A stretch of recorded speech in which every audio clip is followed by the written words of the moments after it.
Well, I'm now joined by Jan Tamáš, the leader of a Czech political group opposed to the deployment of US missile bases in Europe. Mr. Tamáš, thank you very much for coming and speaking to us here this afternoon on Russia Today. Now, this proposed US-based deployment will bring a huge amount of investment into the Czech Republic. So why is your group so against it, and how are you hoping to get your voices heard?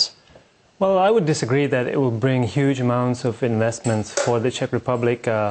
The equipment will be of the US military, so it will be made by the US military or the companies that supply US military.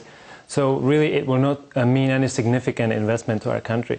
The reason why we oppose this plan is because it will lead to new arms race. It will put us somewhere 20, maybe even more years back to the Cold War, where United States, with the armament effort, will provoke the other superpowers like Russia, like China, to respond. It would force them to respond, and what we've heard from President Putin recently is a proof of that, is a proof that what we've been saying for more than 10 months, that this will lead to a new arms race, is actually going to happen. Unless, of course, President Putin would suggest to the Europeans and to the world to disarm, which is our hope. We would really want the President Putin to propose that. How much support would you say that your party and, of course, the stand you're taking has both in the Czech Republic and outside? And then because of that, how successful do you think you'll actually be in blocking this proposed plan? Well, since the beginning, the majority of Czech citizens opposed this plan. From 73% up to still some 60-something% of citizens are opposing this plan. There's more than 100,000 signatures under petitions which call either for a referendum on this issue or which directly oppose the plan.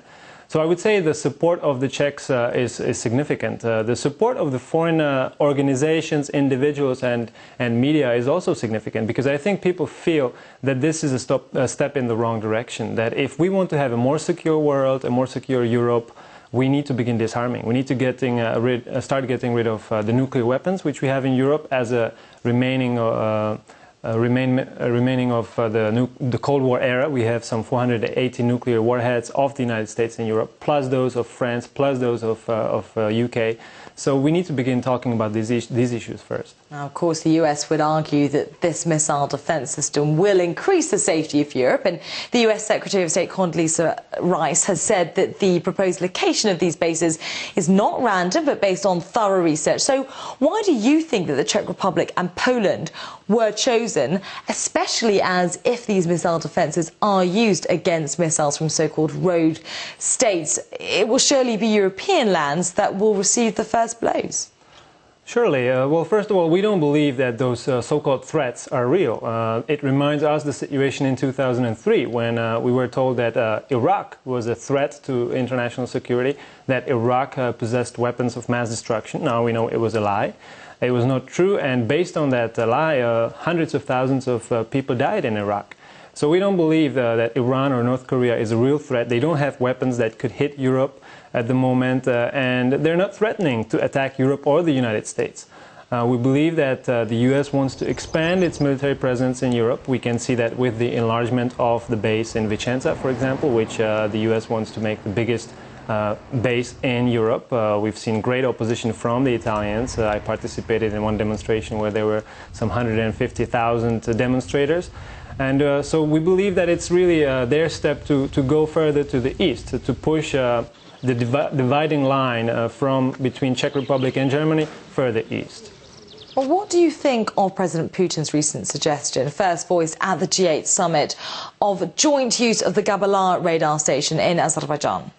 Well, I welcome that proposal. I think it's a great way of showing to the world that he's willing to propose ideas that he finds interesting. I find it interesting.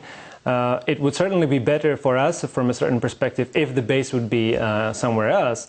Nevertheless, it would still lead to the same consequences. It would still spark other superpowers to respond. It would still be a risk that could escalate international tension, that could escalate the tensions between the big superpowers, and could potentially lead to new conflicts and new wars. generally, we wish, like I said at the beginning, that President Putin would go one step ahead or one step further with that proposal and would really make a serious proposal to Europe to start talking about nuclear disarmament. And I believe that Russia could have a significant importance in that suggestion to Europe, and that Europe as a whole, including Russia, could give a good example to the rest of the world. So you think further dialogue is the answer to all this? Further dialogue and disarmament will make the world safer, not confrontation and the use of force. Okay. Jan, Tamáš, thank you very much for coming in and speaking to us on that subject. Thank you for inviting me. Now, Austria's foreign ministry has